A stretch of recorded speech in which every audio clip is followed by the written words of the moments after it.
Thank you very much. We've had a tremendous 6 months, and we've had a tremendous 2 weeks, which now is, I guess, 3 weeks.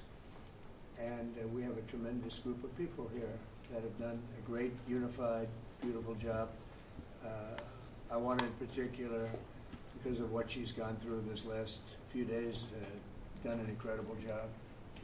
As you know, Christy, I'm going to ask you to say a few words about Texas. The first person there was the first person I saw on television was you, actually. And you've worked great with the governor, who's terrific. And you might want to tell a little bit about the trials and tribulations, but we appreciate the job that you and everybody have done. You had people there as fast as anybody's ever seen. So really appreciate it. We all do, and maybe you could say a few words. Sure. Well, thank you, Mr. President. I want to thank you for your leadership. Texas is strong, and the people of Texas are incredibly strong. They've gone through something that is absolutely horrific, and it is heartbreaking to watch these families suffer the way that they are.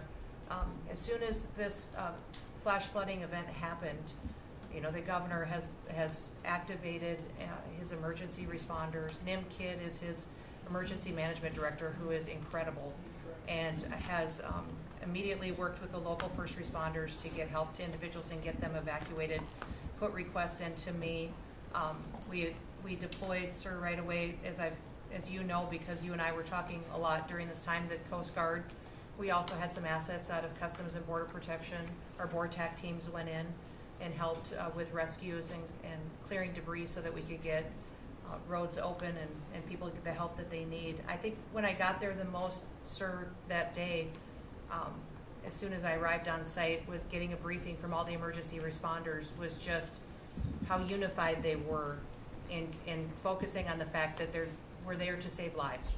They were there to rescue people, find people who were still alive, and to reunify them with their family members. We as a federal government don't manage these disasters. The state does.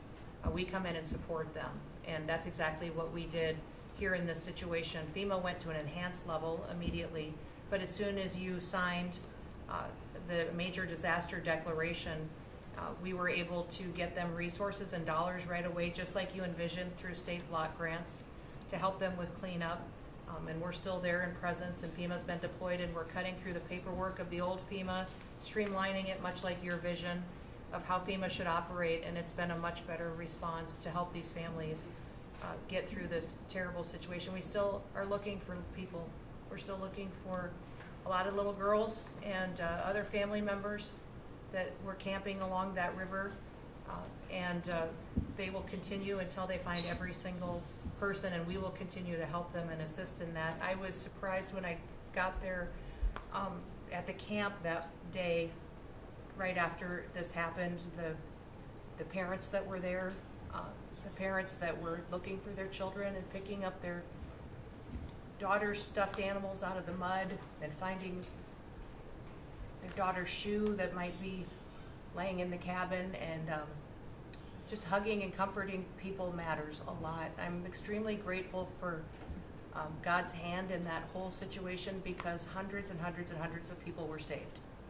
And this is a time for all of us in this country to remember that we were created to serve each other. God created us to take care of each other.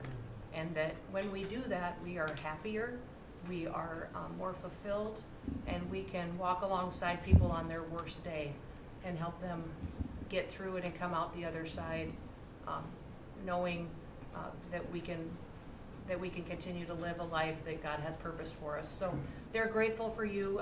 Several times the day after the flooding, you and Melania were on the phone with me, and I want to thank you for that. And that meant the world. I was able to tell many of those folks that I had been visiting with you, and that you had said, whatever they need, Christy, let's deploy it and get it down there and be helpful. And on Sunday, when the families were waiting at a church to identify their children's bodies, Franklin Graham and I called in and prayed with the families and read some scripture with them, and he was incredible in making himself available to that as well. We'll be back down there in a couple of days and continue to do all we can, but this This is an unprecedented event. It really is. There's been tragedies like this around the country, but everyone is unique in different situations. And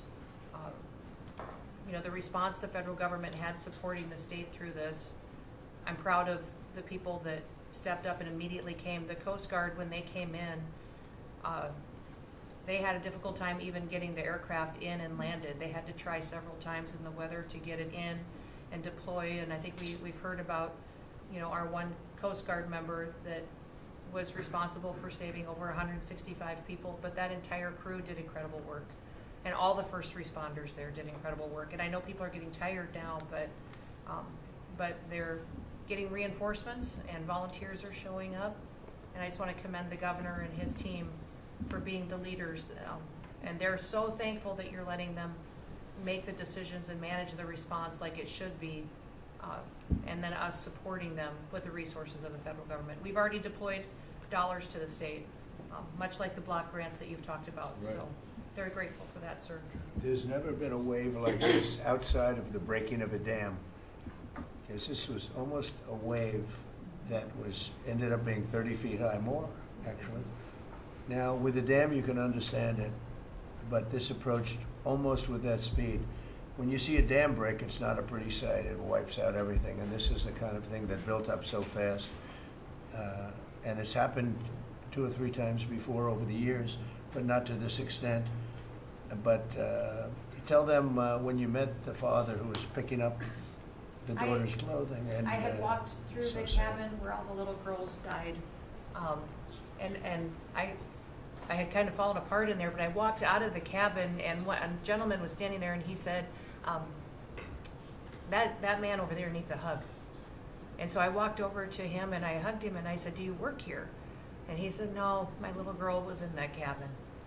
And he said, and I just found her best friend about an hour and a half ago. She had passed away. And he just fell apart. And so then we just hugged and talked for probably an hour about that. But then there was the grandpa was there looking for his granddaughter as well. There was a dad there of one of the counselors. The counselor was alive, but she was dealing with the fact that she had hung on to some of these girls and was trying to keep them out of the flood waters, and had gotten hit by something and had lost 2 of the girls and wasn't able to hang on to them, and was going to live the rest of her life thinking about that moment when she wasn't able to hang on to these girls. But these parents were picking up their kids' belongings out of the mud and throughout the camp and putting them in bags. And then one of the dads said, I knew 50 of these girls here. So I knew that was her dress and my daughter's friend's dress. So he was picking it up and putting it in a bag to return to her parents. And so it was and then the director was there comforting everybody who had lost his father the night before too, and he was still there trying to facilitate all of these parents grieving their children and find them. So the strength of people is incredible. One of the things that I asked there that day was that they all have escorts or counselors when parents come in. So from that point, that when they came into the camp, that they have somebody with them when they're going and looking for their children's belongings or looking for their children. And so very emotional, but also just so tragic.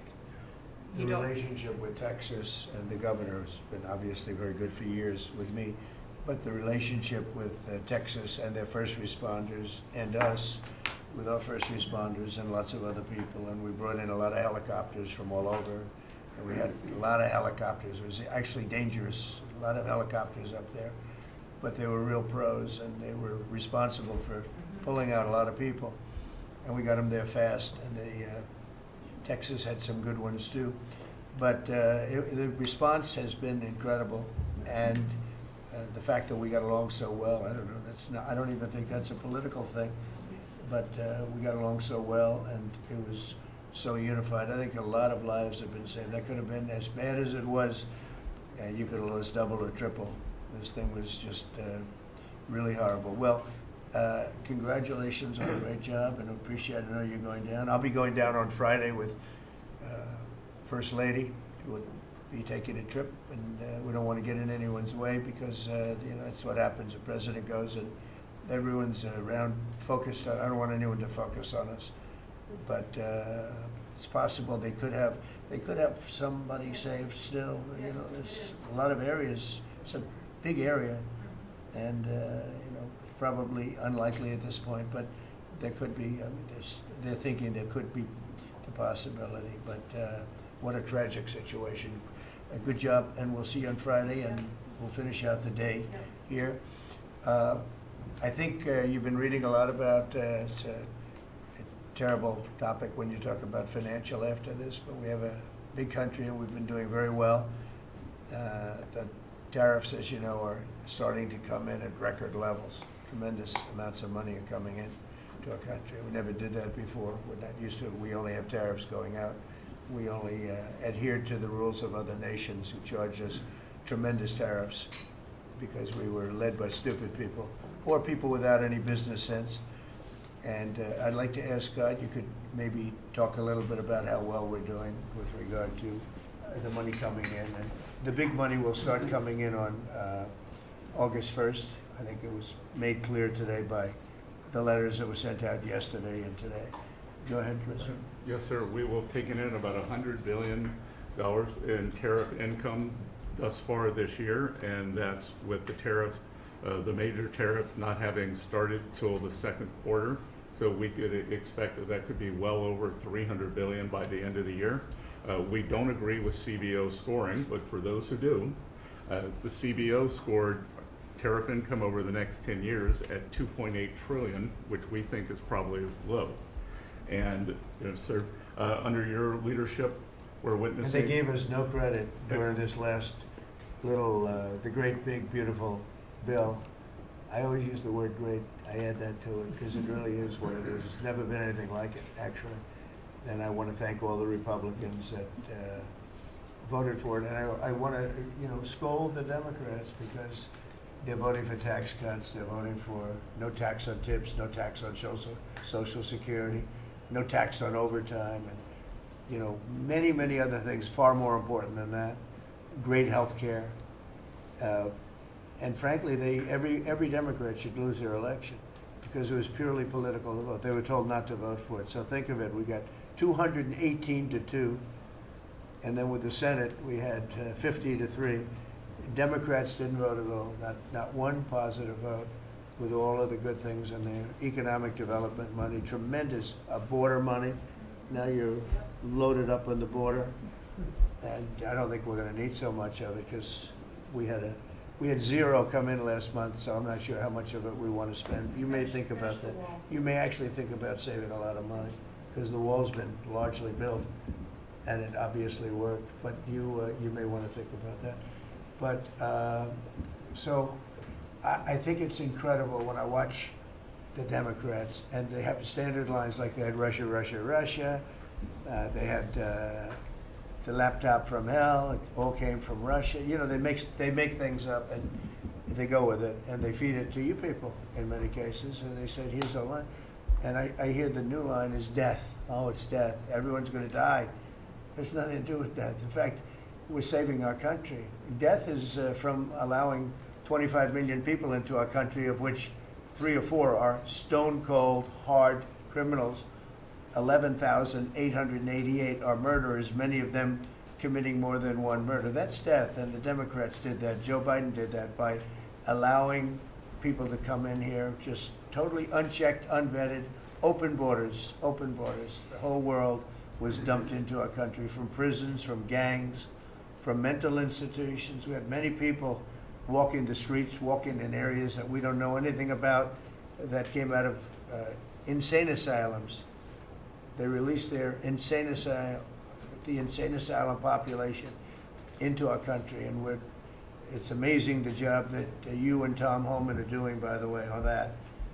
But we have to get them out, and we have no choice. We have to get them out, and we are getting them out.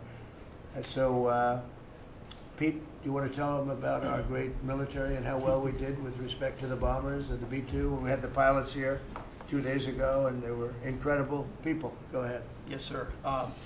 Truly a historic mission It demonstrated the skill and courage of the United States military, from those B-2 pilots and families that we had a chance to meet, sir, to the fighter pilots, to the refuelers, to the maintainers, to the air defenders who defended the base.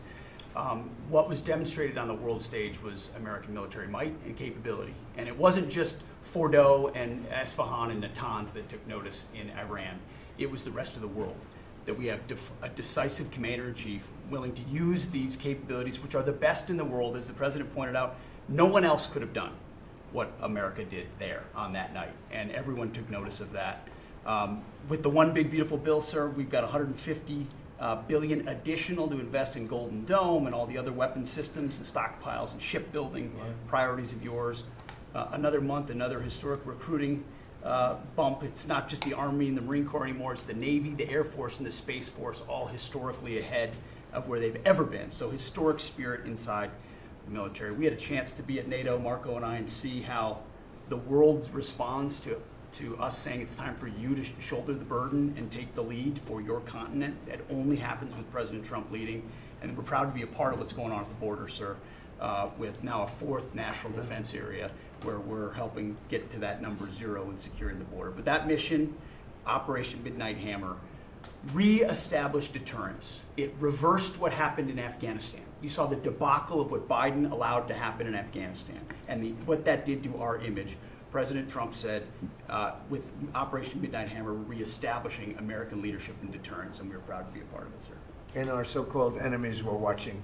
They watched every minute of it. They watched. There was very few people that weren't watching, actually, but they watched every minute. It was a perfect military performance, the likes of which we haven't seen in a long time.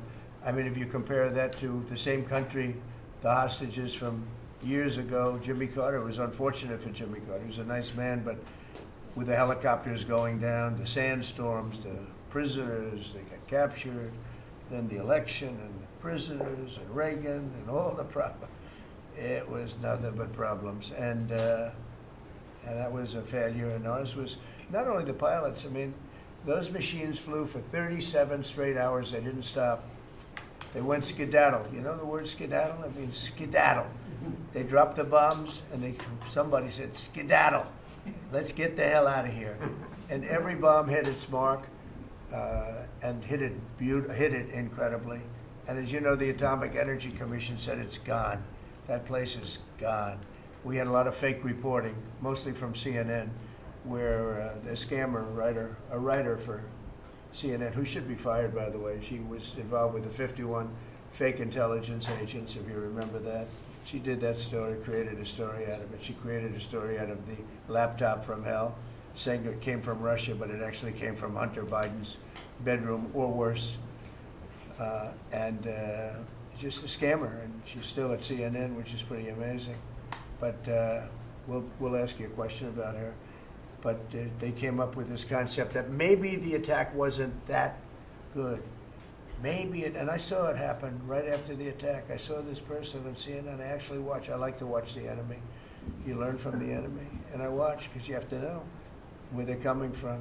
And I watched her say, Anderson, you know, I'm hearing stories that maybe they didn't hit their target. Maybe it wasn't that good a hit. And they were hearing stories. The next day it was a little more, and the next day a little more. After 3-4 days, she was saying, you know, I don't know. I don't think it was that. Except by that time, everybody knew it was hit perfectly. The evidence is in the planes. The evidence the pilots are the best evidence. But they actually came out of their plane, because they were here the other day, and they said, it was so sad. We did such a good job. We flew into very dangerous airspace. I'll never forget, we were in the Situation Room, and they said they have entered Iranian airspace, and everyone took a deep breath, because they had more missiles pointed at them, but the equipment is so good, it's stealth, way up in the air, and it was stealth, and they went right through that, and they sort of, by the time they found out they were there, they were already gone. That was the word skedaddle, get the hell out of here. But they were right in the most dangerous airspace in the world, and they took those big, beautiful, very fast, they're unbelievable planes. I mean, they become really beautiful works of art. You know, I always thought they sort of were cool, but now they look better than just cool, don't they, huh? But they dropped the loads, and literally they would hit if you look at this table from here to there, they had a half a refrigerator door is the way to best explain it. Take a refrigerator door, average size, cut it in half. That was their target. They hit every single one. Then we had 30 missiles, Tomahawk, shot from submarines 300 miles away. Every one of them hit their target. It was a perfect mission. Then they came back, almost 37 hours. Every plane worked perfectly. The mechanics were here too. I said, you got to get the mechanics here. We didn't have any problems. If you remember, they had a lot of problems with the helicopters, but they did fly through a dust storm, which they shouldn't have done. Sometimes you say, let's go back and try it on a nicer day. Dust and sand don't work well with helicopters if you know much about helicopters, but that was a horrible embarrassment to us. Then we had Afghanistan, which I think was the most embarrassing moment in the history of our country, and we would have gotten out. I was the one that got them down. I would have kept Bagram, the big air base, which right now is controlled by China, one among the most powerful runways in the world, thick with concrete and steel. Anything could land, and right now they were 1 hour away from where China makes its nuclear weapons. I was keeping it. Outside of that, we were leaving, and I would have been out faster than them, but we would have gotten out with strength and dignity. Instead, that was the most botched up mess I've ever seen. They left all that equipment behind, and every year they have a parade running down some third-rate street with the equipment. You know, it's supposed to be Fifth Avenue. It doesn't work. But with all that equipment that they left, they should have taken every ounce of it. I was taking every ounce. I said every screw, every bolt, every nail you take out of there. And Millie said, I remember one time, sir, we're better off leaving the equipment. Why? Well, it's cheaper. I said, cheaper? You mean it's cheaper to leave a $150 million airplane rather than flying it into Pakistan or India or someplace, or just flying it straight home? It's cheaper. Yes, sir. That's when I knew he was an idiot. Didn't take long to figure that one out. But they left all that equipment, but they left their dignity behind. It was the most embarrassing moment, in my opinion, in the history of our country. Not that we got out. We should have not been there. But that we got out the way we got out, with great embarrassment and death. You had 13 young people. I've gotten to know their families very well, but you had hundreds of people killed that nobody talks about. You had the other side, many people were killed. Many people are walking around with no legs, no arms from that whole thing. They left from the wrong airport. They should have left from Bagram, because Bagram was a big base with hundreds of miles of fencing and territory around it. Nobody would be able to get near it. And they left. So, we've done a great job, and I think people are really starting to see it. They're starting to appreciate it. Pete's done fantastically. That mission was a work of art. And I have spoken to some of our perceived, I don't know if they're enemies, but they're perceived as being potential enemies. And they essentially said the same thing. Very impressive. There wasn't a thing that we didn't lose an engine. We didn't lose it. They landed and they were cheered. But the sad thing was they were cheered, and one of the pilots said, we were a little concerned because when we got out, we were told that on television they were reporting that we may have missed our targets. Sir, we hit every target. That's what I do for a living. We hit every target. In fact, when the bombs hit, a yellow haze came over the horizon that I've never seen before. It just lit up the whole horizon, brighter than the sun. It was like looking into the sun. He goes, we hit our target, because you know what that was exploding. And but they were a little downbeat because they listened to that fake CNN reporting and the fake New York Times. They worked together to try and say that it wasn't perfect. They couldn't say they missed. All they could say is, maybe it wasn't perfect. And you ought to fire that reporter immediately. You should fire her. Real fake. And so I just want to congratulate those pilots. And a lot of people don't like bringing things like that up. I do. I always like confronting, because otherwise the public doesn't know that you're a bunch of crooked people. But they know, they've learned, and the media has to straighten out their act. The media is down to 17% approval.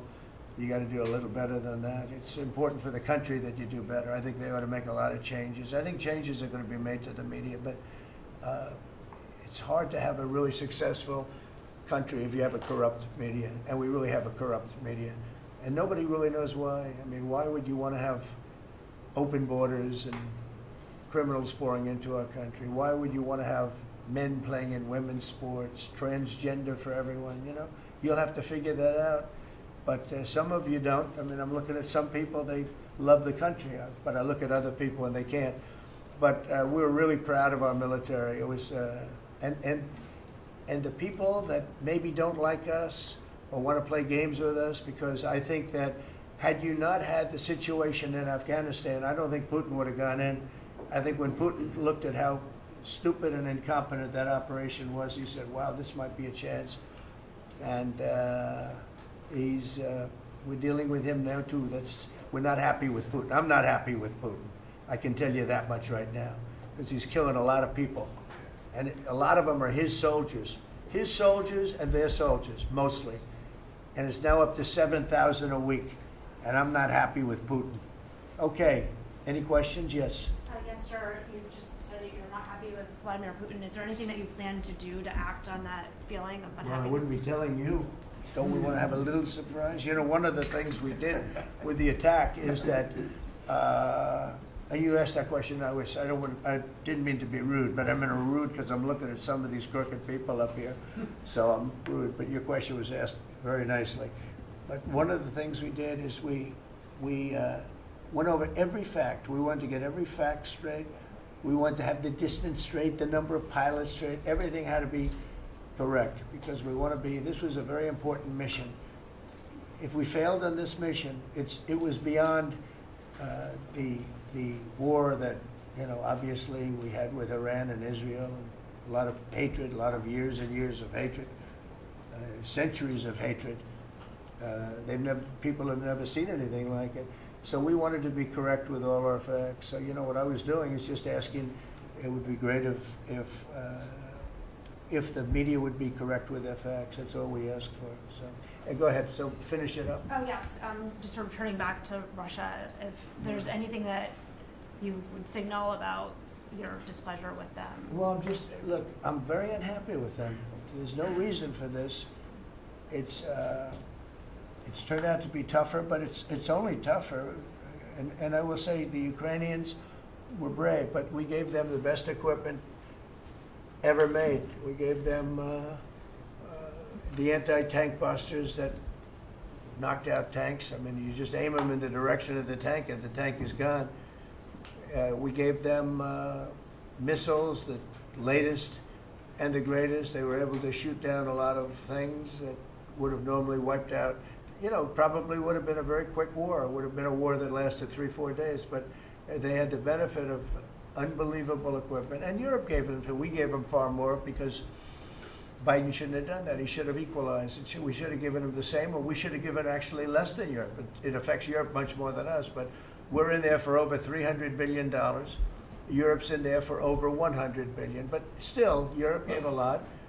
And I will say this, the Ukrainians, whether you think it's unfair that we gave all that money or not, they were very brave, because somebody had to operate that stuff. And a lot of people I know wouldn't be operating it. They wouldn't have the courage to do it. So they fought very bravely. But we gave them the best equipment in the world. We make the best military equipment by far. There's nobody close. You look at other equipment from other countries, it's not even close. That's why everybody wants to buy our equipment. And that's why we're going to step up these contractors now that make it, and they're brilliant, but they make it too slowly.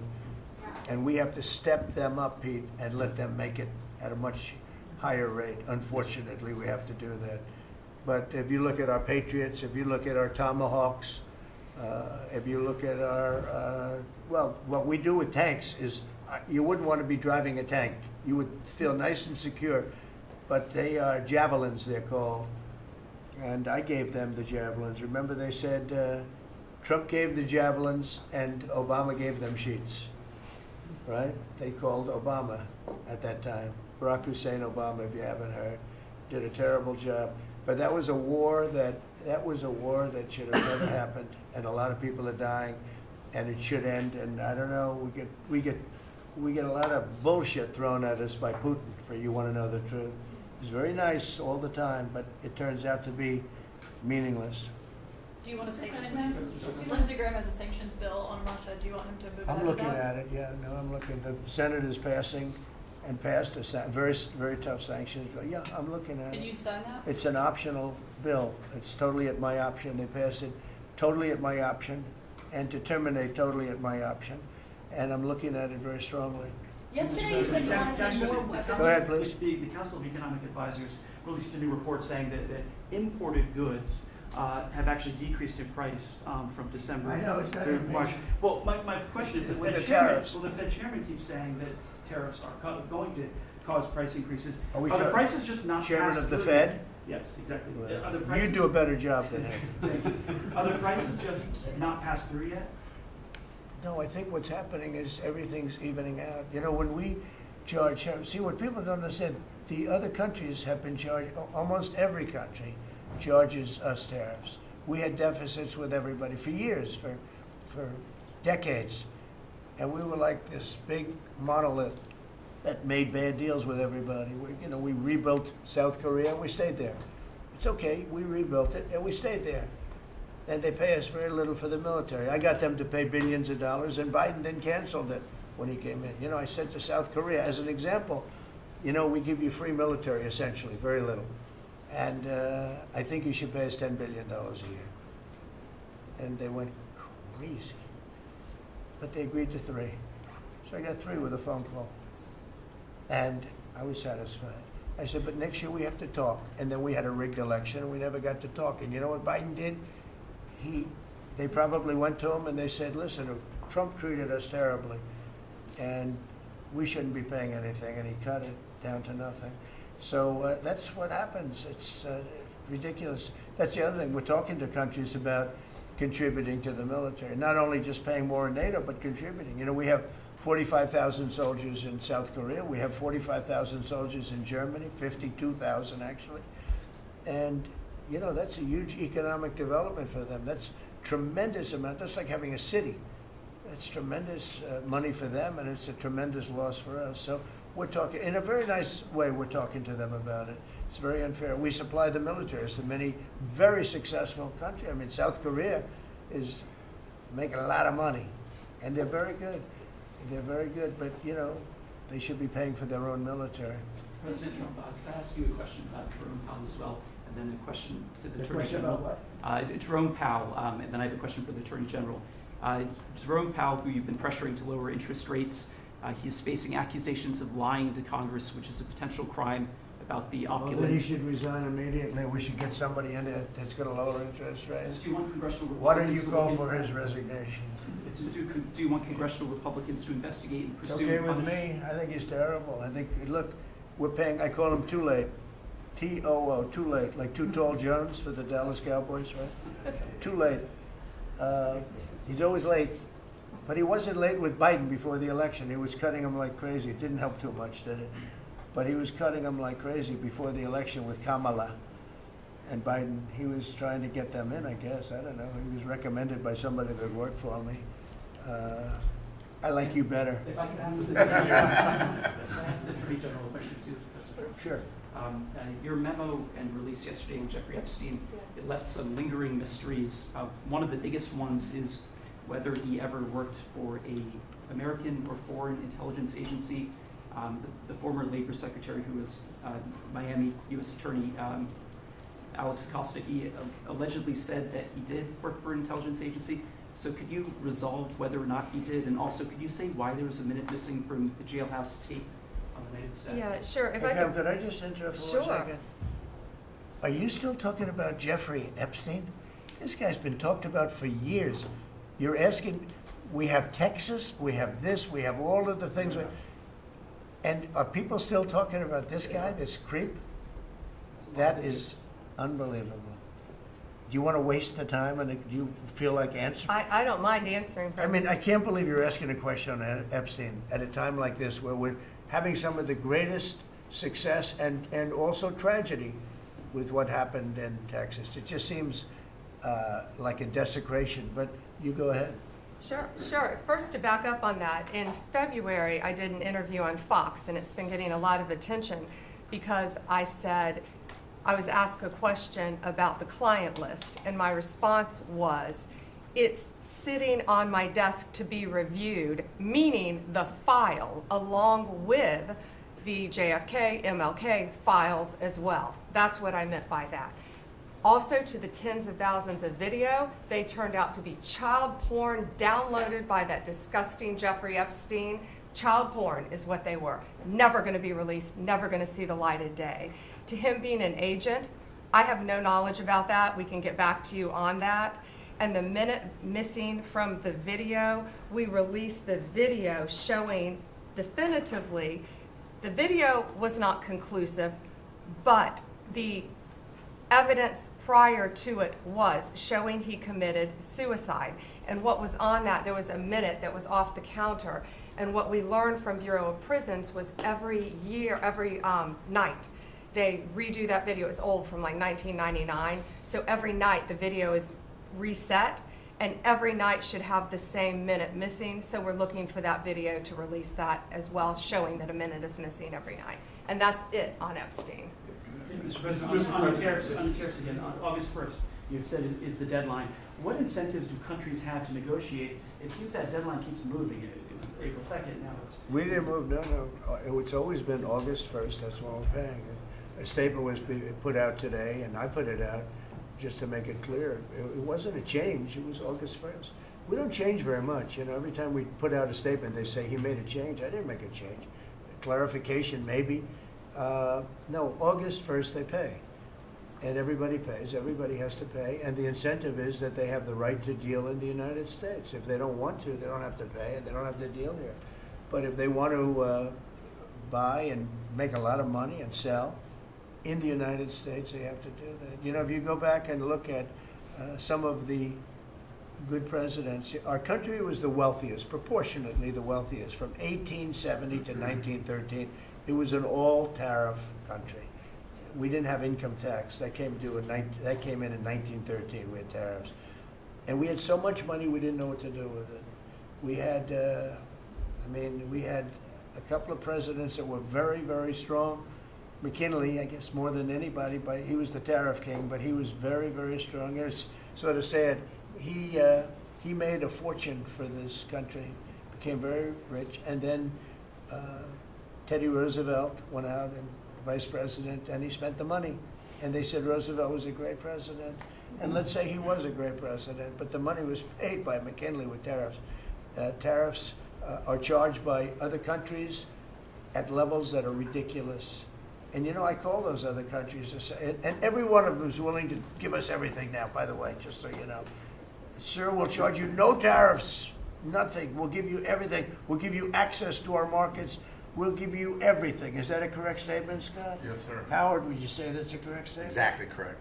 It's like they just don't, because they're very spoiled, because for years they ripped us off and we didn't have a president that understood it, or Secretary of Treasury or Secretary of a lot of different secretaries are involved, but certainly Commerce Secretary was, not doing their job. I don't know about Kelly, she's small business. We'll keep it that way, okay? Her small business is bigger than almost all big businesses when you add it all up. But no, they are very respectful of our country. But the incentive is that they have the right to do business with us. Without that, they don't have the right to do business. And that would be okay too. Will there be a flurry of deals? Will we hear in the next 24 hours? Will we hear a flurry of deals? Yeah, we have a lot of them going out. But the deals are mostly my deal to them. We're picking a number that's low.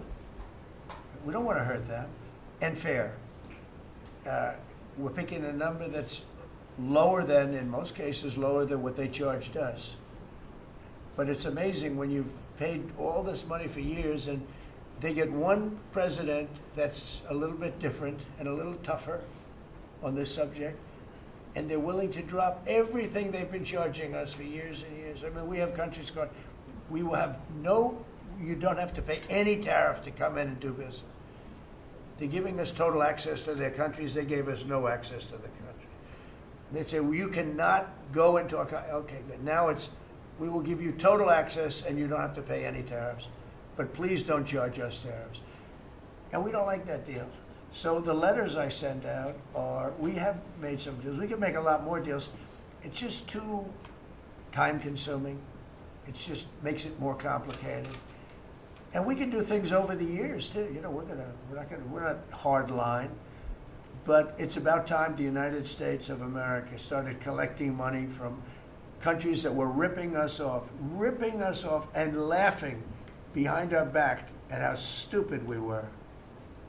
Okay? Thank you. Mr. President, Yellow, yellow. On the tariff issue, so you talked about India coming, but then a couple days ago, you issued a new tariff threat to members of the BRICS countries for, Yeah. if they aligned with anti-American policies. 10% charge. That would be India, Brazil, That's Russia, right, they have to South pay Africa. 10% if they're in BRICS. Because Right. BRICS was set up to hurt us.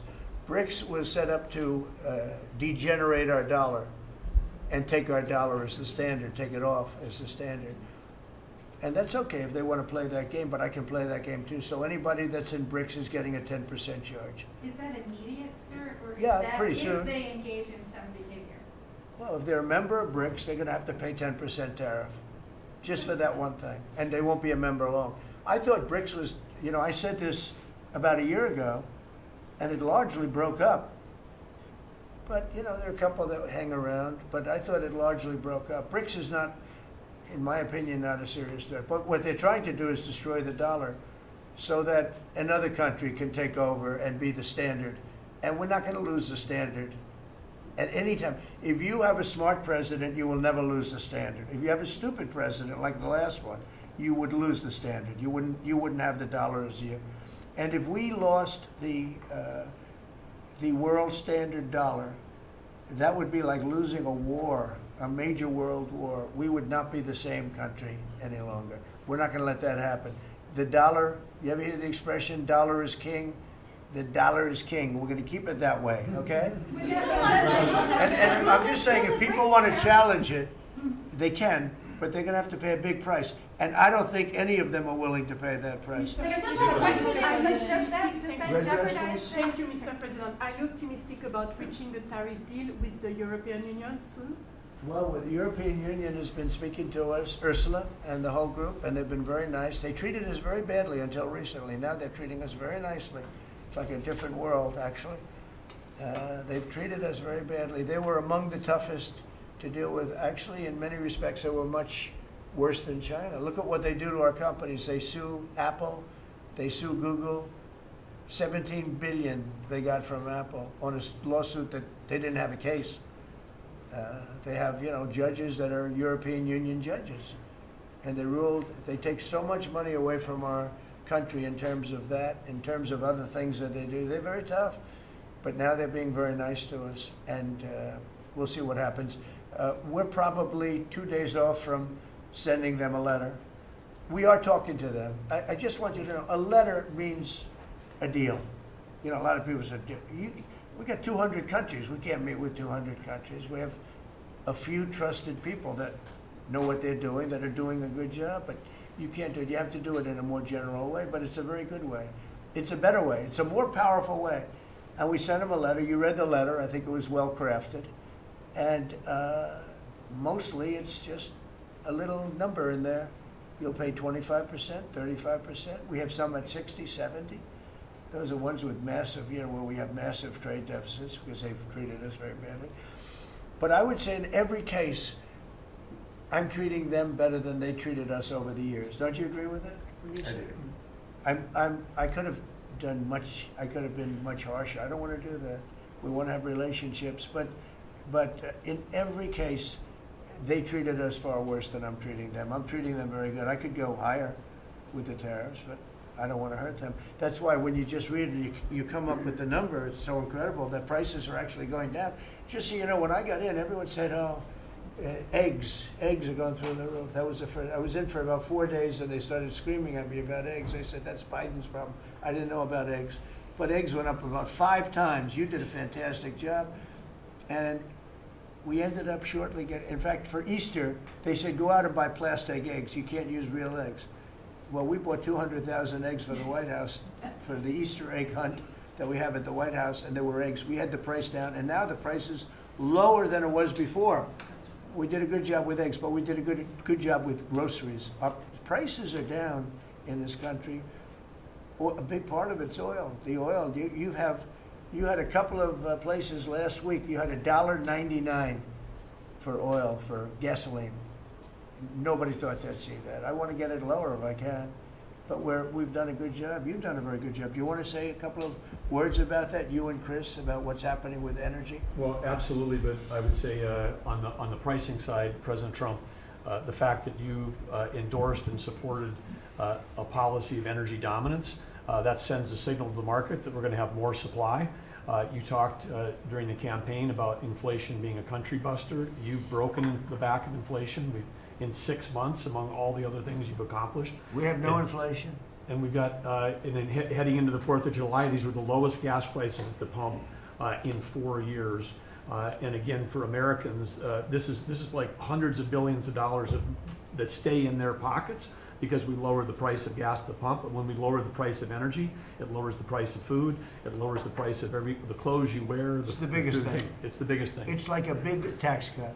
When you get energy down, every 50 cents is like a massive tax cut, and we've gotten it down much below that. You know, we had great energy, great low prices, everything else. When the election turned over, I'm trying to be nice about it. It turned over, shockingly, but nevertheless it happened. Energy started going up, and it went up really bad, and then he went back to the Trump policy. The problem was they didn't know how to do that, and he lost it. He lost that sucker. That big sucker was out of control, and his energy prices went way up, and that's what caused it. But it was also stupid spending. They spent money like, they used to use the term drunken sailors, but I won't use that term. Although it is very descriptive, I won't use that term. I refuse to use it. But they spent money at levels that nobody had ever seen before, and trillions and trillions of dollars wasted on the Green New Scam, greatest scam in the history of our country, other than maybe Russia, that might have been. But the Green New Scam was the single greatest scam in the history of our country, and continues to be, but it's weakened badly. It's hobbling along because people are they're finally getting it. But they spent trillions of dollars on the Green New Scam, getting nothing for it. Devised by a couple of young people that weren't even good college students, you know? Not even good students. Check out their marks. Can you clear Mr. something up, Let's give out the latest Mr. jobs President, on No, what you said last not night? for CNN. You said you The were last, send Not more for money. CNN. Go ahead. The You last said jobs you send report, in the more last money jobs to report, Ukraine. Mr. President, in the last jobs report, the manufacturing jobs actually lost 7,000 jobs. When will the investments that you've been talking about have an effect Well, on they're manufacturing? building the plants now. About 7 have started. We're going to have hundreds started within a short period of time. Lee Zeldin, who may be the most important man in this room, I'm sorry, but he's the one that gets the permits, whereas he's the one that has to get the permits for the plants and the factories, and permits that used to take 5 years, he's getting in record-setting times. AI, we're leading China a lot in AI, and if we go with this, you know, I'm allowing the plants to build their own electric. I'm allowing them to become an electric utility, so they can produce their own electricity, because we need double to be successful with AI, which is the biggest thing now. We need double the electricity that we have, which is hard to believe. We need even more than that. And they're building plants with their own electricity substations. They don't have to use the grid. And anything they build extra, they're putting into the grid. So we're supplying the grid with brand new electric sources. And you know, it's funny, when they came to see me, they never even asked for that. I told them about it. The reason they didn't, they thought that was an impossibility. You're not allowed to build your own electric. These are massive investments that are being made in building electricity for their plants. And they're going to have, I think, Doug, a lot of electricity left over. And that electricity is going to be passed into the grid and give us no more, you know, like you look at California. They have blackouts and brownouts every week. They're totally out of control. They have a really incompetent governor. Where's Chris? Is he here? Do you want to speak to the subject? Yeah, I think a huge thing in the One Big Beautiful Bill, Mr. President, because of your leadership, is the ending of these subsidies, as you call them, the Green New Scam. That saves our country $500 billion over the next 10 years. But American taxpayers were paying twice. They're paying that money, $500 billion in the subsidies, and they were paying more expensive electricity price. If you subsidize something, you should at least lower the cost of it. But in this case, we were subsidizing something and paying more for it. So the One Big Beautiful Bill had two huge things: ending wasteful spending Wind, solar, and batteries combined are 3% of U.S. total primary energy. 3% for $1 trillion, another $500 billion coming. It's just not a good investment, hurting our businesses, hurting our consumers. And that one big beautiful bill also unshackled oil, gas, and coal development in the United States, onshore and offshore. Secretary Burgum has been working tirelessly on how, by getting the government out of the way, private businesses will develop more resources in the United States, lowering costs for American consumers and making much better leverage for the United States to help our allies abroad and reduce the power of our adversaries abroad. So just a huge win on the energy front all around, and I thank you for your leadership. We're setting records now on energy, and there'll be nothing compared to what they'll be in about a year from now, but we're setting records. And wind is a very expensive form of energy. It's very bad for your beautiful surroundings, the plains and the valleys, and the birds are dying all over the place. You know, the whole thing is a disaster. They're almost exclusively made in China. Not that I have anything against China, because I don't have a great relationship with President Xi, but I asked him, how many wind farms do you have? He makes them, but they don't have a lot of wind farms, I'll tell you, very, very few. And wind is tremendously expensive and is very ugly. And if you own a house that's inside of a windmill, your house is worth less than half. And you hear noises. And interestingly, in New England, you probably read, where for 50 years they had 2 wells washed up, 50 years. And last summer, they had 14 washed up. Now, I'm not saying that's the wind farm that was built, but maybe it is, right? Probably is. It's tremendously expensive, and it can only be done with subsidy. You know, I know a man that's in that business, and one of the biggest in the world actually runs a company that builds these stupid windmills. And he said, I hate the business because it's the only energy where you need subsidy.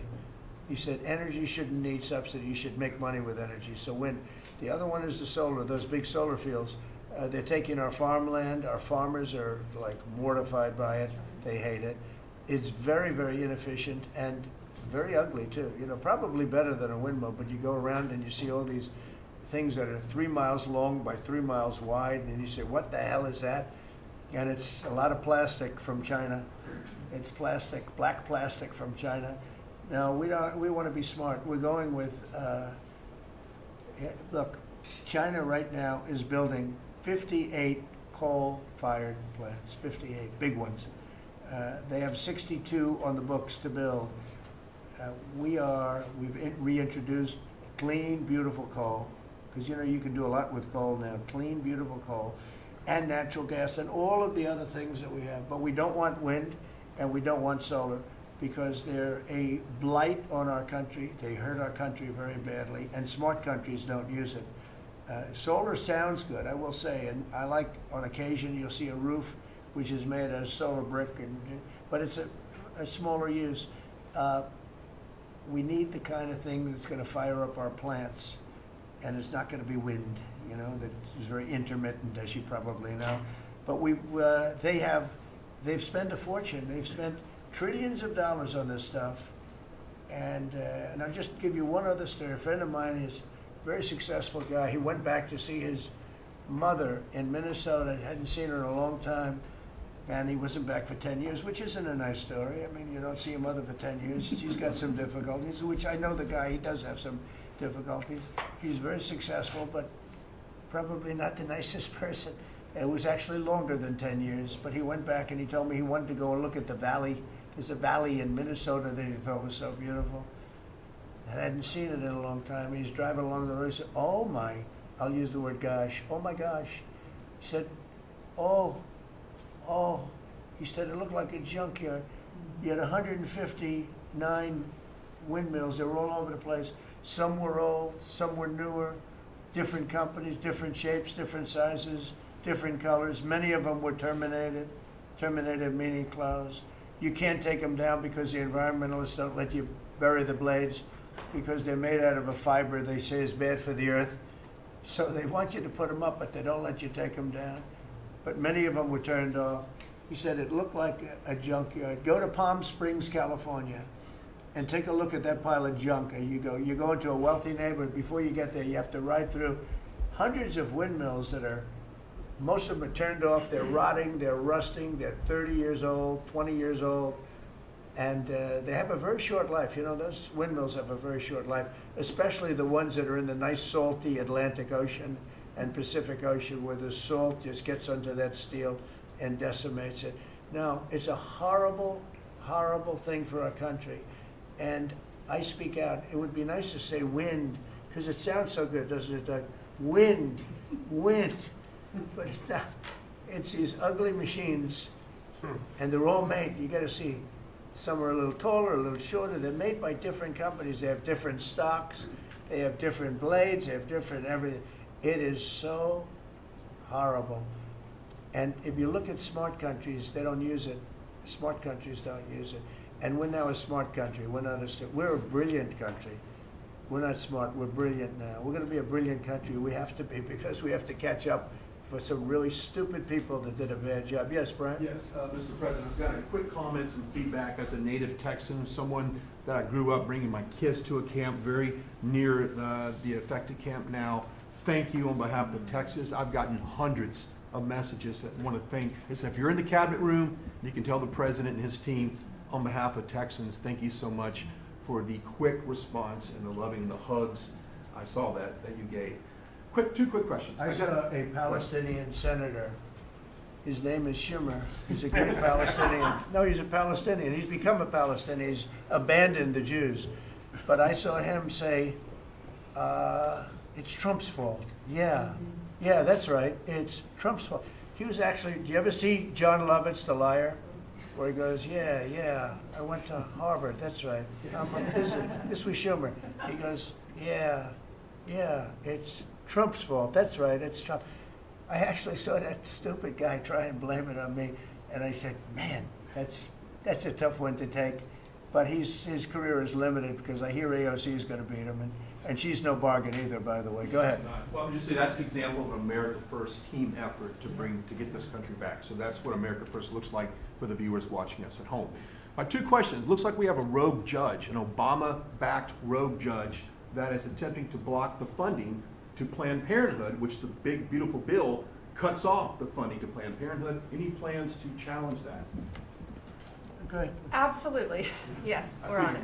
We're on it. And I texted, I believe, I talked to yesterday Secretary Lutnick and Secretary Besson. I reached out to you to let you know that we were on it in the big, beautiful bill. Wonderful. And then my I second... let her handle that question. You noticed?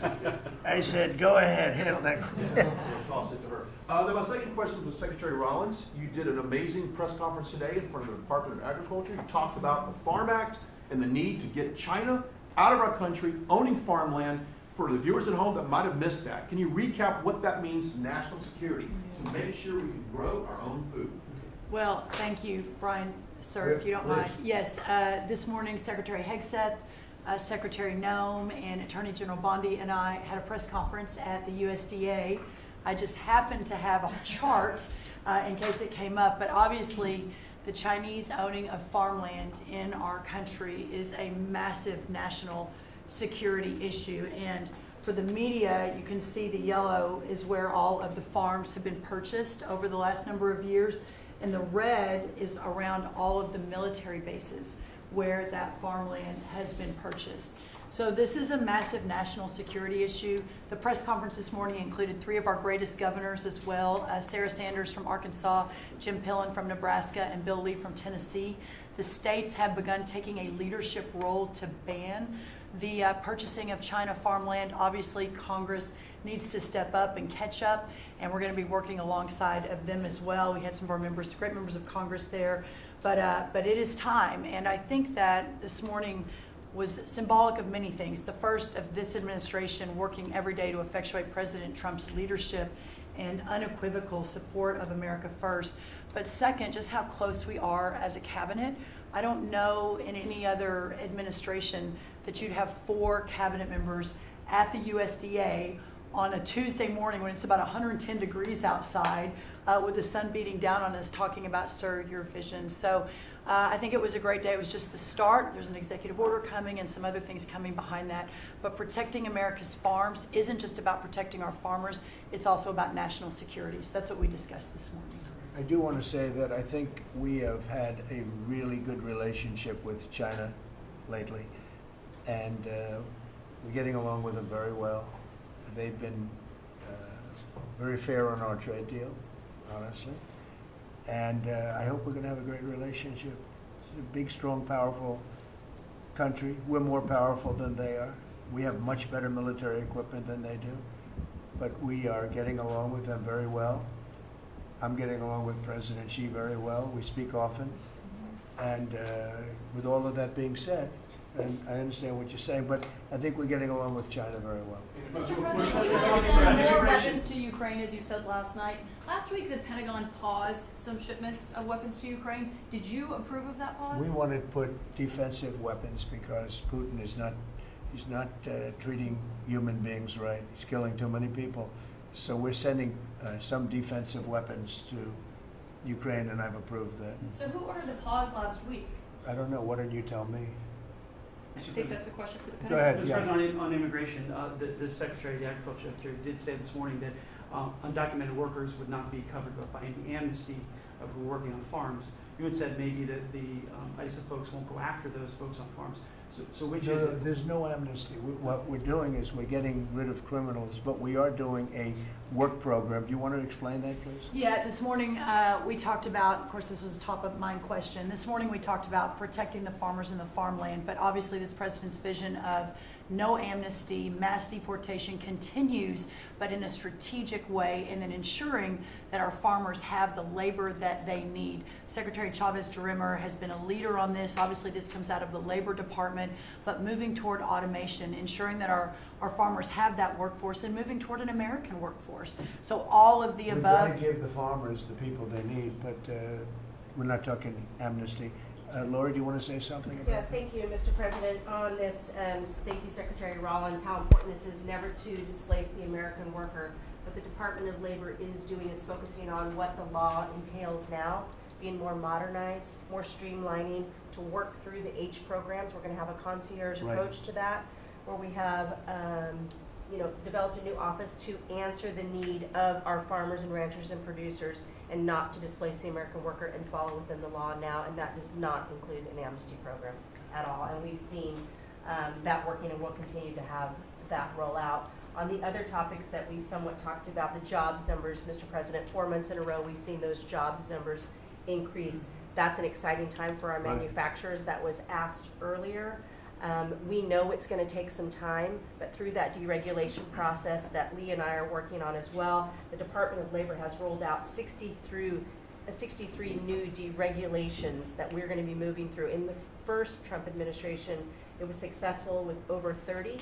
We've just rolled out 63 Right. new ones in order to double down on those manufacturing companies, to let them know that we have signaled through this process that we will assist them in getting the workforce that they need. It's an exciting time. That one big beautiful bill, that was the signal to my former colleagues in Congress to get this done.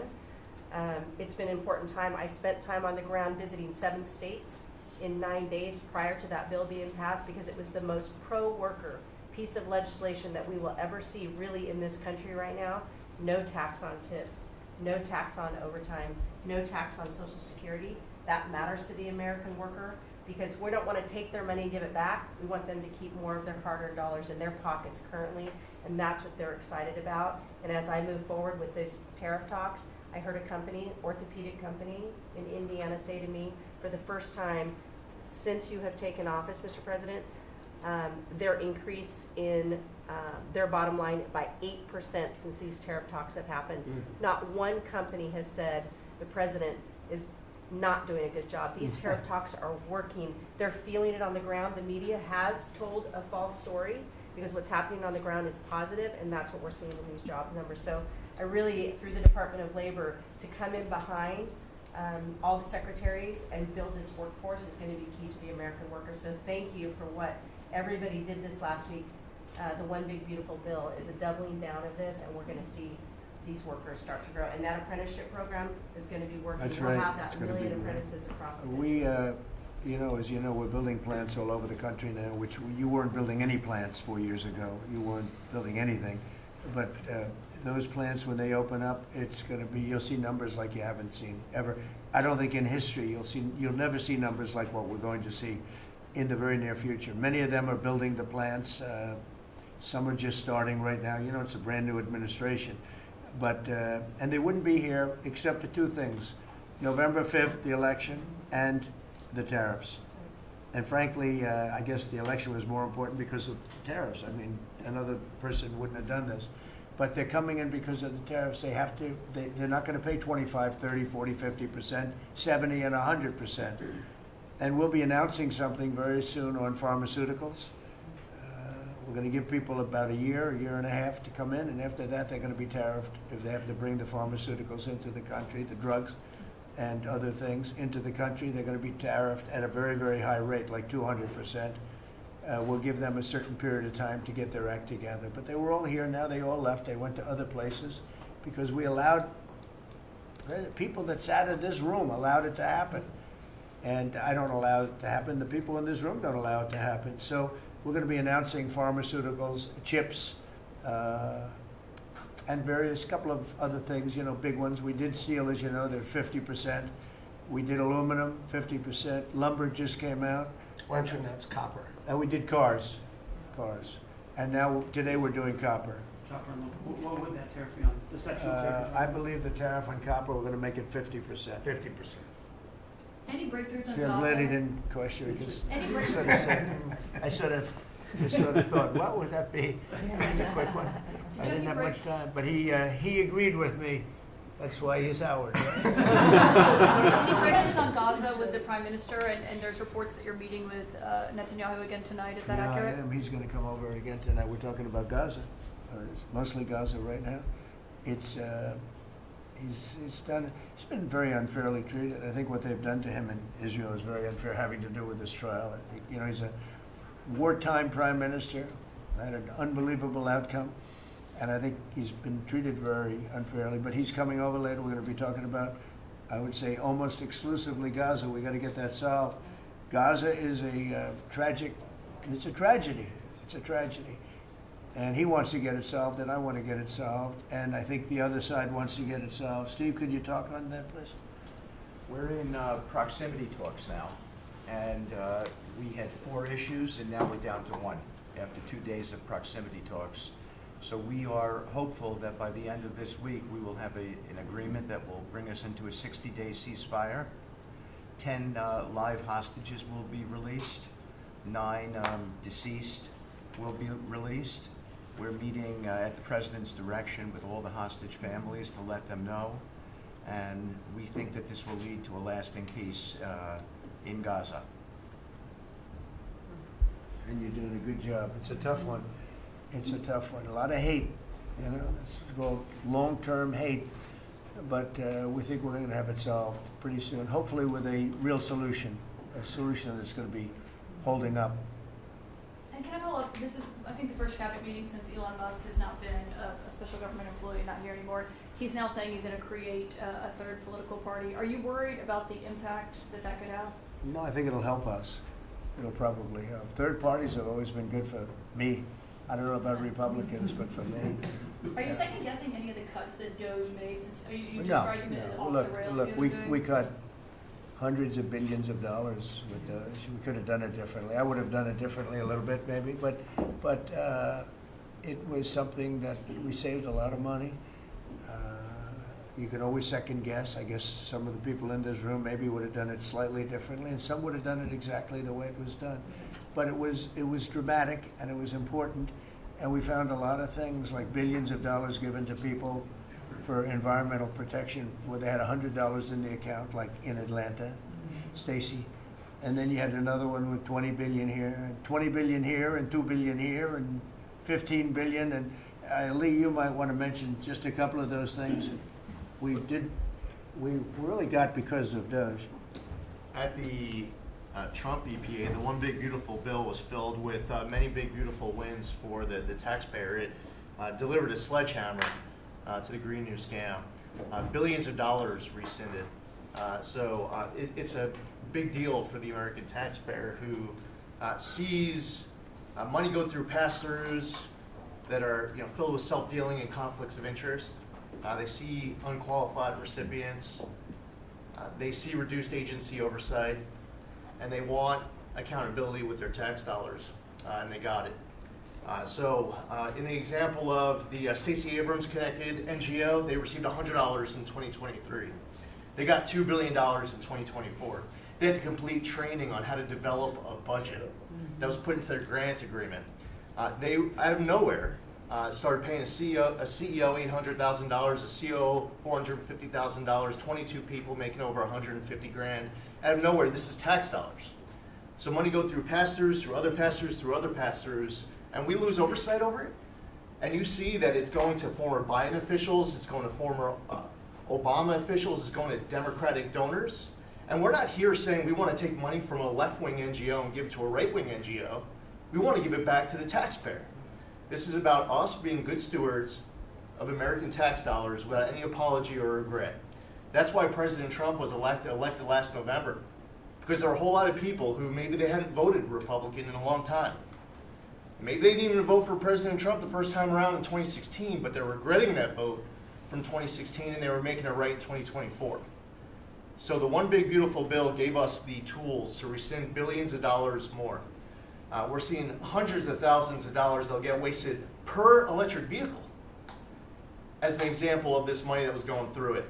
They gave $50 million to a group called Climate Justice Alliance. They say that climate justice runs through a free Palestine. The Biden EPA gave $50 million to a group that says the climate justice runs through a free Palestine. We say that you're going to spend $1 in the name of remediating an environmental issue, then spend $1 on remediating an environmental issue. We say that we can protect the environment and grow the economy. We want to help grow more baseload power in this country. So why is it that it took this long for this team to get assembled, to be able to fix the mess that we inherited? But gosh, we love showing up at our jobs every single day, first thing in the morning, because all day long we get things done for the American taxpayer. And Congress did its part last week by passing the One Big Beautiful Bill to deliver this accountability and to cut off the Green New scam. So maybe it's a bad day for Stacey Abrams. Maybe it's a bad day for all those well-connected Democrats getting paid off. But you know what? God bless America. Because at the end of the day, President Trump is here, J.D. Vance is here, and the greatest cabinet ever assembled to deliver that much-needed and highly demanded accountability. Mr. President, That was a very good.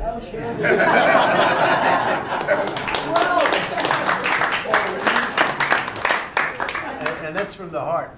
That's from the heart. On Ukraine, the Ukrainians have asked the International Court to go after Russia for using toxic chemicals in the fight.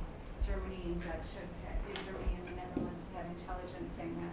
What does U.S. intelligence believe, and what do you believe about the use of chemical weapons? And would you agree that that's a case for the court? Well, I'd ask John maybe to discuss it if you'd like, John. Well, Mr. President, obviously chemical weapons, if it's documented and its use, it's illegal. It's against all international laws of armed conflict and treaties. And obviously I can't share in this room with this audience the intelligence that I can share with you privately, but obviously you're not going to stand or allow for any violations of international law by anyone. That's right. Thank you. Could I ask Sean to Department of Transportation, Sean Duffy, former great congressman, very popular, decided to go out and make a couple of bucks. He made a lot.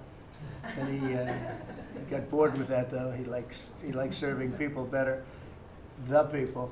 And could I ask you to just discuss a very important subject to me, and that's the modernization of our equipment at airports so that planes aren't crashing into each other and bad things don't happen. It should have been done many years ago. We were going to do it, and then the election precluded that, unfortunately. But we're doing it now. Could you tell them where we are? Yeah, if I can start with Newark. You guys all covered what happened in Newark. We had outages for a couple of 30-second outages a couple months ago.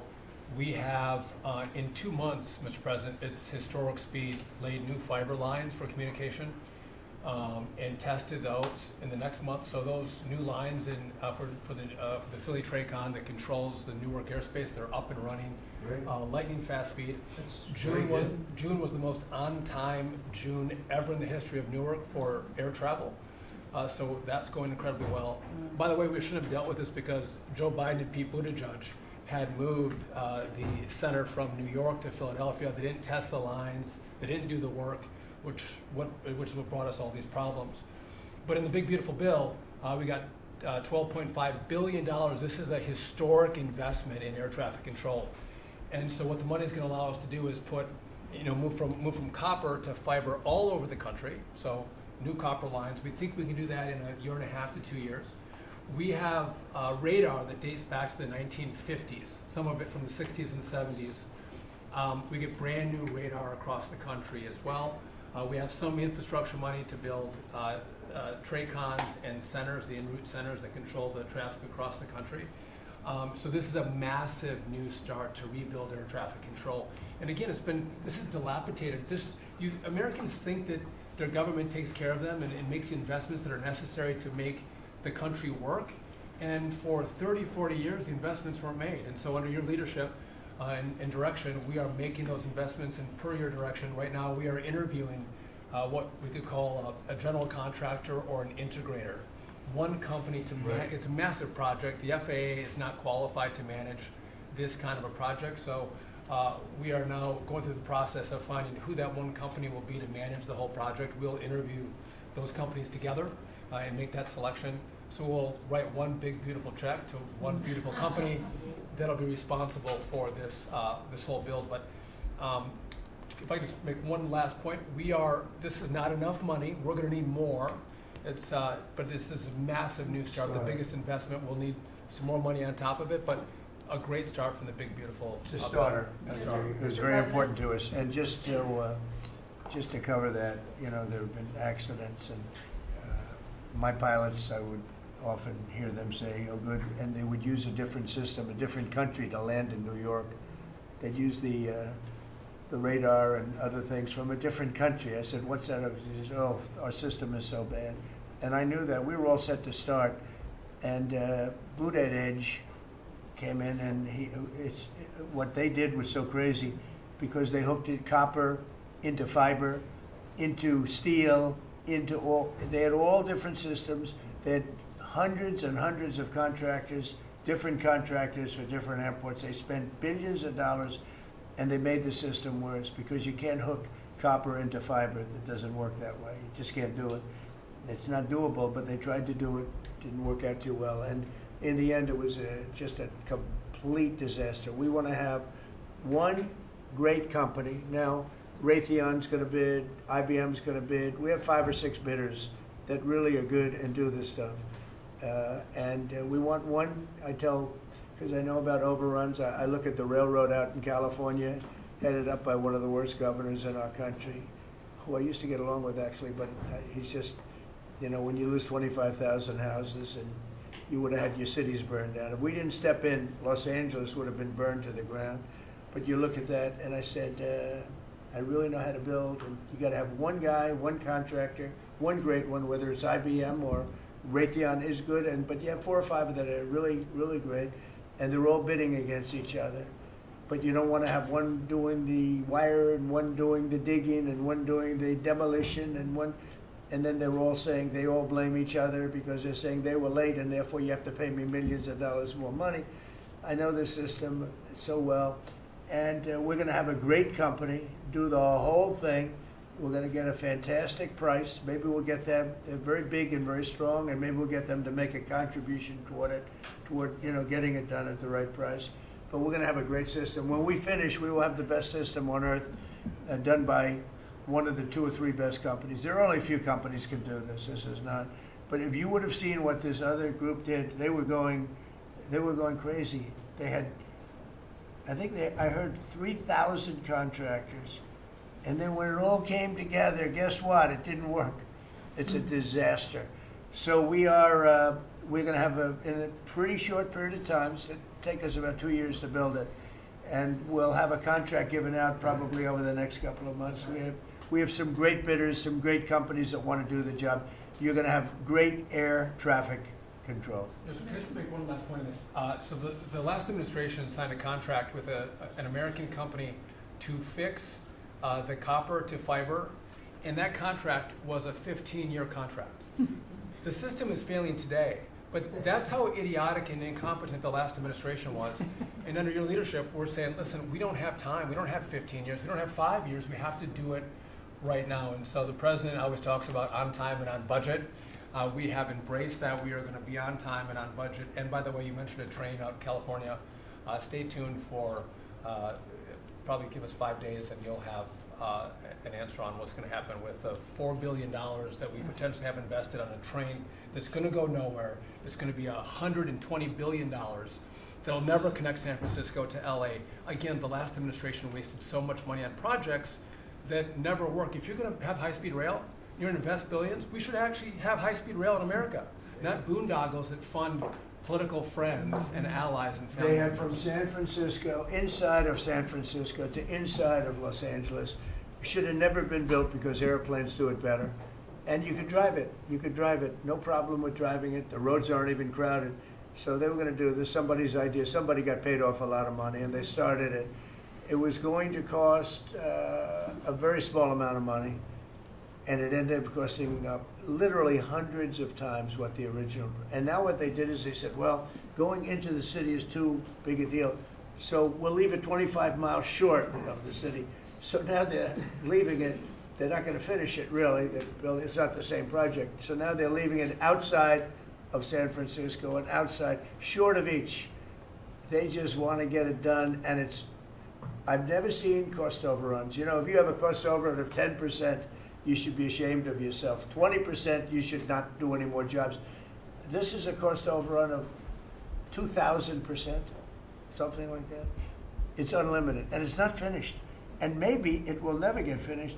And I told Sean, look at it from every standpoint, but we don't want to, you know, we have federal money going into that, and it's like throwing it out the window. So whatever you can do to stop it. $15 billion and not one track has been laid. $15 billion and we're 16 years into the project, not one track. Mr. President, Mr. President, on New York, you're the most prominent Republican in the country from the city. What do you want to... Anywhere else? Well, I don't want to be a wise guy. Perhaps I could. Maybe Marco. But how do you want Republican voters in the city to vote in the upcoming mayoral election? Should they vote for Eric Adams?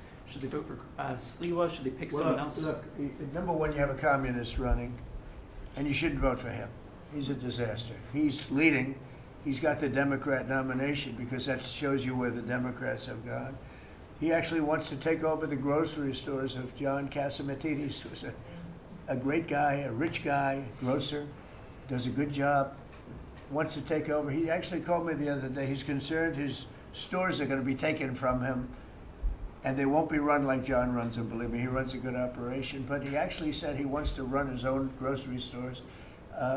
No, this is a man who's not very capable, in my opinion, other than he's got a good line of bullshit, and he's convinced them to go with him. Now, as you know, Cuomo, who does have capability, is running, but he got knocked out, and now they're running as, you have Eric Adams, the current mayor, you have Cuomo, and you have Curtis Sliwa. And Curtis runs every 4 years. He seems to be a fixture on the running scale. But you know, it's I'm not getting involved. But I can tell you this: I used to say we will not ever be a socialist country, right? Well, I'll say it again: we're not going to have. If a communist gets elected to run New York, it can never be the same. But we have tremendous power at the White House to run places when we have to. We could run D.C. I mean, we're looking at D.C. We don't want crime in D.C. We want the city to run well. Susie Wiles is working very closely with the mayor, and they're doing all right. I mean, in the sense that we would run it so good, it would be run so proper, we'd get the best person to run it. The crime would be down to a minimal, would be much less. And, you know, we're thinking about doing it, to be honest with you. We want a capital that's run flawlessly, and it wouldn't be hard for us to do it. And we've had a good relationship with the mayor, and we're testing it to see if it works. But New York City will run properly. We're going to bring New York back.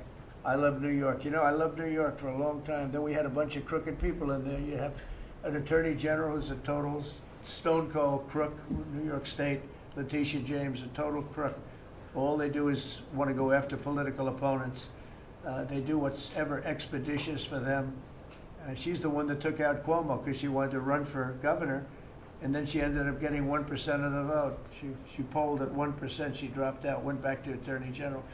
You have a lot of crooked things going on in New York. We're going to straighten out New York. Maybe we're going to have to straighten it out from Washington. But when I see a communist who has actually gotten a Democrat, pretty much gotten a Democrat nomination, they also went to that new form of voting, which is a beauty. You go in there in third place, you come out in first. That's that form of voting that they have gone to. You know what I'm talking about. It's not too good. We're going to do something for New York. I can't tell you what yet, but we're going to make New York great again also. We're going to make it great again with the country. What we've done in this country in the last 6 months, nobody has ever seen it. And I told the story, the King of Saudi Arabia was over there. They gave us $5.1 trillion between Saudi Arabia and UAE, Qatar. 3 stops, $5.1 trillion coming into our country as an investment, biggest investment ever made. And it's all going to good stuff. I mean, all real big, good stuff. Energy projects, big, big things. But they all 3 told me essentially the same thing. We thought your country was dead, and now you've got the hottest country in the world. We're right now riding the hottest country. We all, and you can all be proud of it. We're in the hottest country. This is the hottest country in the world. There's nobody close. Made hotter by some great pilots and great machines that nobody else has. Those great, big, beautiful machines, they rode those machines right into the toughest territory, and nobody knew what the hell happened. And then they hit their targets perfectly, and it was complete and total obliteration. And that's why that war ended, Steve. They told me that's why the war ended. The war ended when they saw that, it was over. And we're very proud of it. But we have the hottest country in the world right now, from a country that was close to dead. And if I didn't win, if you would have had the other person win, we all know who she is, whether it was she or Biden, they're the same. He may have been more competent than her, and that's hard to believe, right? But if you had that ideology in, I don't believe you would have had a country anymore. I think you would have had a country that was broken up. But we had a dead country, now we have the hottest country in the world, and everybody knows it, and everybody said it. Mr. Vice President, do you have anything to say? Well, thank you, Mr. President. I just want to say that I'm very proud of the whole team. I think everybody has worked together. You see Pete and Marco and Steve working on some of the diplomacy, Christy and Pam working on the border. We just have a really, really solid team, and we've done a lot of good work. And in particular, I want to congratulate the White House staff led by the President on getting the One Big Beautiful Bill passed. Yeah. I was personally skeptical. Sorry, I never told you this, but I was skeptical we'd be able to get that thing done by July 4th. We did it because we worked together and we worked very well. So it's an honor to be a part of it, but I'm really proud of you guys for doing a great job. The beautiful thing about it, it had something for everyone. That's right. Most people said it had to be broken into 7 bills. It's so big. The problem was that some of those 7 have nothing for anyone, but they had to be done for the country. You know, sometimes you have to do things for the country that aren't necessarily popular. We had a couple of them, and that wouldn't have worked. So the One Big Beautiful Bill, many people said it could never be approved. Too big, too everything. There's too much. But it had something very big and very important for everyone, and it's great for the country. And remember, the Democrats have come up with a false narrative, you know, just whatever. It's just a line that they send to everybody and that they print. I think in the case of this, it's death, death. Everyone's going to die. I heard that. Everyone's going to, just the opposite. Everyone's going to live. What we're doing is saving our country and making it much bigger, better, and stronger than it ever was. I'd like to ask, Marco's been doing such a great job. Do you have anything to say? Well, it's just going through a list here, Mr. President, and I think the Vice President's pointed out to the great team you have, but and all these achievements that have happened domestically. But you think about it, under your leadership, we prevented and ended a war between India and Pakistan. NATO's now at 5% for the first time ever, the highest numbers ever. A peace deal between the Democratic Republic of Congo and Rwanda. A 12-day war that ended with an American operation that we're the only country in the world that could have done. Hopefully, pretty soon, a peace deal between Azerbaijan and Armenia. The entire Middle East and the infrastructure of it has the potential now to change because of Syria and Lebanon, and it hasn't even been 6 months. Sure. It hasn't even been 6 months, so it's a It's a great lot. testament to your leadership in this. Well, thank you very much, and you've done a fantastic job. Could I just ask Linda, she's involved in so much, she's so talented and so good, and she's working on a couple of little things like Harvard, who was given $5.5 billion over a short period of time. We caught him on that one, that's crazy, but you're working on so much, you want to bring education back to the States. How are you doing? Well, absolutely, and thank you for the opportunity. I think on the big, beautiful bill, what we saw, was school choice, that's finally on a national basis at the state level, but there are opportunities now for scholarships, more and more of them for kids who are in failing schools. It's going to be a big turnaround. I think one of the biggest accomplishments we had over the past week was University of Pennsylvania with the Title IX ruling that Leah Thomas was stripped of her title, Riley Gaines and Paula Scanlon and other women who have stood so strong against men and women's sports. And when you put out the the executive order, I mean, that just solidified it and gave them the opportunity. So those are a couple of really, really big wins, and thank you for that opportunity. And how are you doing with Columbia and Harvard? We're negotiating hard. I think we're getting close to having that happen. It's not wrapped up as fast as I wanted to, but we're getting there. Okay, good. And you've done a fantastic job. Thank you very It's much. really been a good team. A Yep, lot of team you have a great around team. this table, a lot of people who help with that. That's right. Thank you very much. Maybe just in closing, we spent a lot of time, effort, very little money on this room. This is called the Cabinet Room. It's been here for a long time. And it had some pictures that were not many of them and not very good ones. And I actually spent time in the vaults. The vaults are where we have a lot of great pictures and artwork. And I picked it all myself. I'm very proud of it. That's Andrew Jackson, great Andrew Jackson. That's a gentleman named, and we call him President Polk. He was sort of a real estate guy. He was, people don't realize he was he was a one-termer, but he was a very good president. But, and I'm not sure I should be doing this, he actually gave us the state of California. He was the one. He was the one that, so I'm not sure, maybe he won't be there for long. But if you notice, the frame is the exact same size almost as the other one is Andrew Jackson. So that was a part of the reason too, I have to be honest. But Polk was actually a very good president who's got the same frame that I needed, okay? And up here you have the original George Washington right behind the light. And then you have Dwight Eisenhower, who was a very underrated president. He built the interstate system, and he was the toughest president, I guess, until we came along. But I don't mind giving up that crown, because I don't want to be too tough on it, but we want to be humane. But he was the toughest president on immigration. He was very strong at the borders, very, very strong. And sometimes you can be too strong. He was strong at the borders, and during a certain period of time, they were so strong that almost every farmer in California went bankrupt. And we have to remember that. We have to work together, and we have to remember that. But he was a very good president, and a very good general, and a very good president, and I thought he deserved a position somewhere on this floor.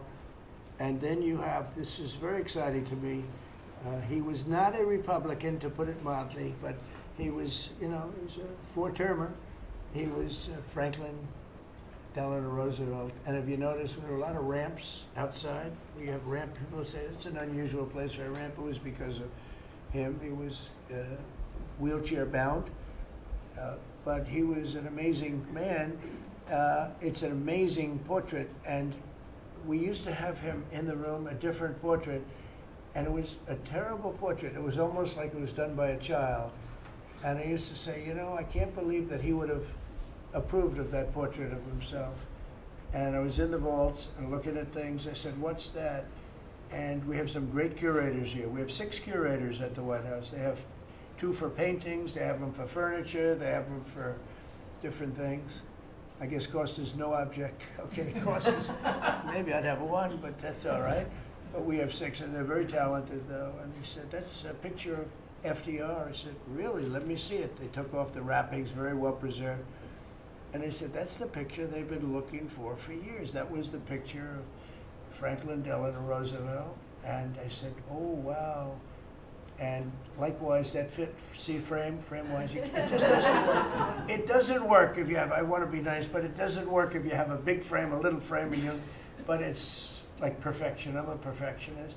The mirror was down in the vaults also. I said, where is this from? And it's a very old, very storied mirror, beautiful. We put that up. And then over there is Honest Abe Lincoln. And that picture was in his bedroom.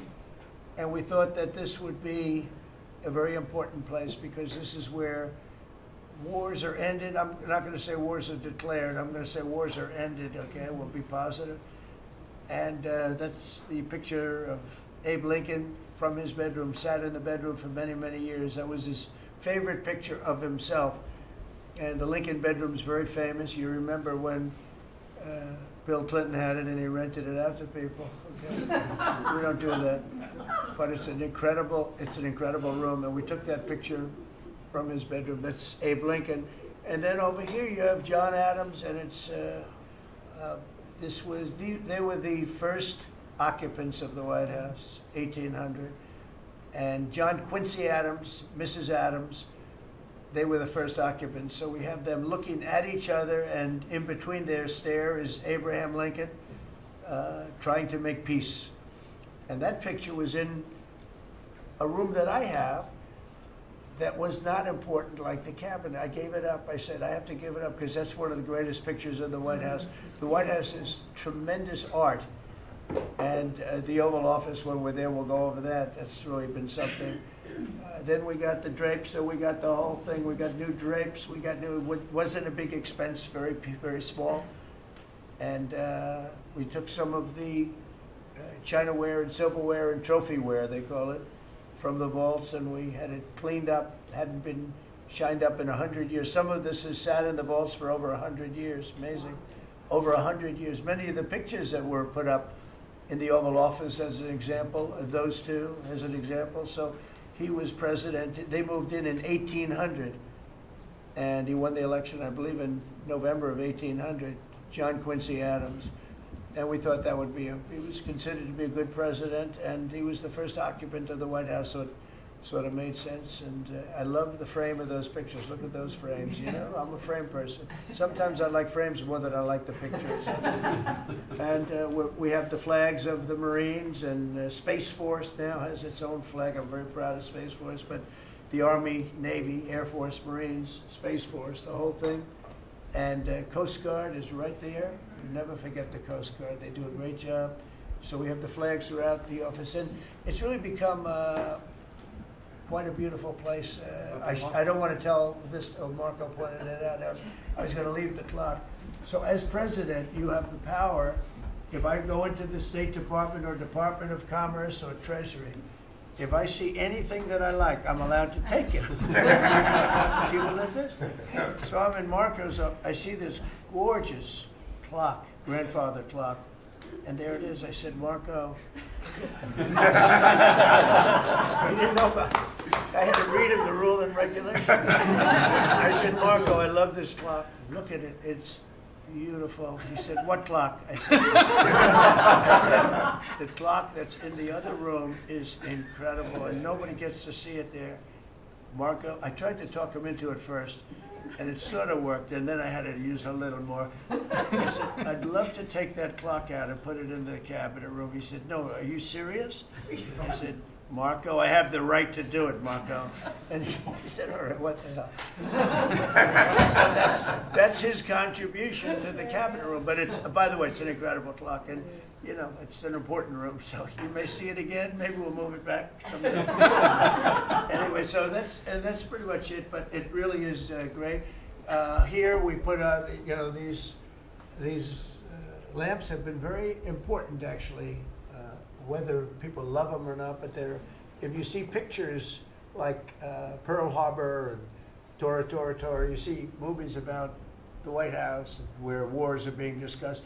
Oftentimes they'll show those lamps or something like those lamps, something that looks like them, probably not the reals, because I don't think they were allowed to. This is a very important room. This is a sacred room.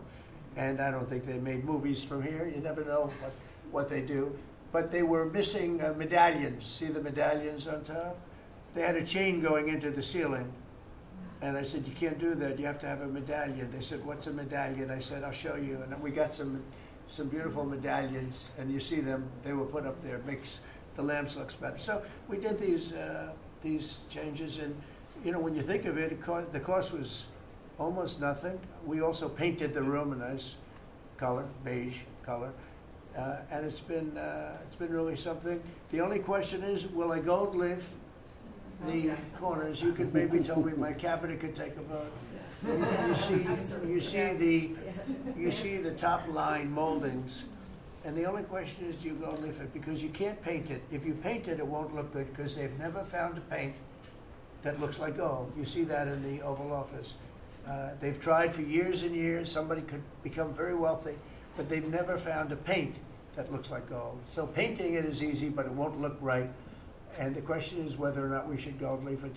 Linda, do you have an opinion? I gold leaf it. You like it the way? No, I gold leaf it. You'd gold leaf it? Yeah.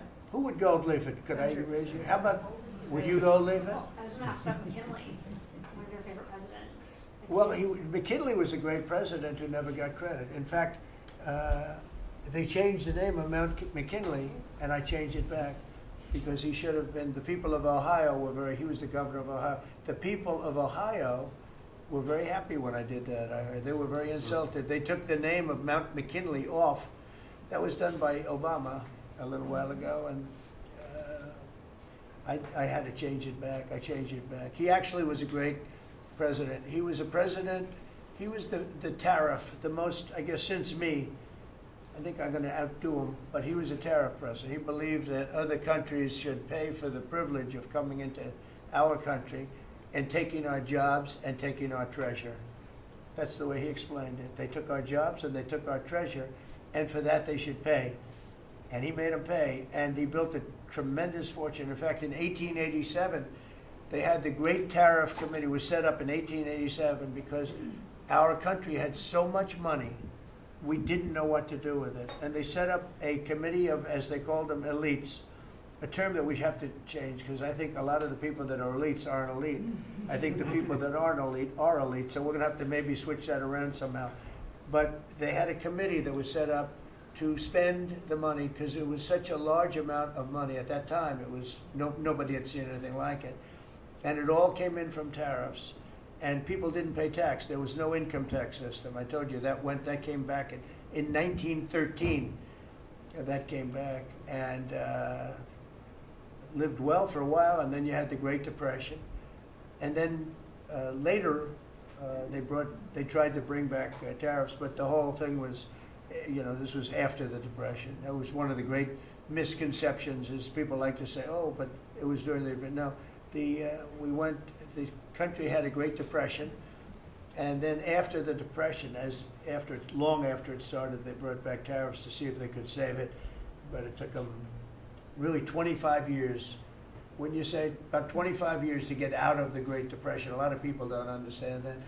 But I thought it would be interesting for you to get a little view of this room. This is a very important room, very powerful room, great room.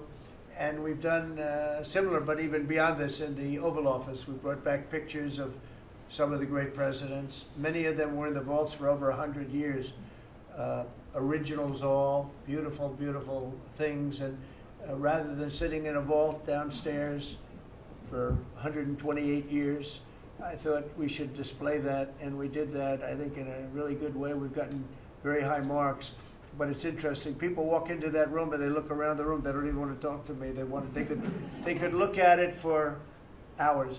It's funny when people come into the Oval Office. It's such an incredible. It's a sacred place. When people come into the Oval from the biggest people in the world, presidents, prime ministers, kings, queens, one case at least, Queens and the biggest business people in the world. They walk into that office and they always say, there's no place like this in the whole world in terms of the power. I mean, it's beautiful and all, but there are other beautiful offices. You have businessmen that have offices that are, full floors of office buildings, floor to ceiling glass, and they walk in there and they say, there's no place like this anywhere in the world. There's no place. And, it's what it represents maybe more than the physicality of the room itself. So it's an honor to have you all, media. It's an honor to have you. I just want to say we have a fantastic cabinet. Every one of them is a star in my book. And if they're not, I'll let you know about it. I don't care. I'll throw them to the wolves. I'll throw them to the wolves in 2 seconds, because our country comes first, right? But I just want to thank you all for being here. It's been a lot of fun. Thank you very much, everybody. Thank you.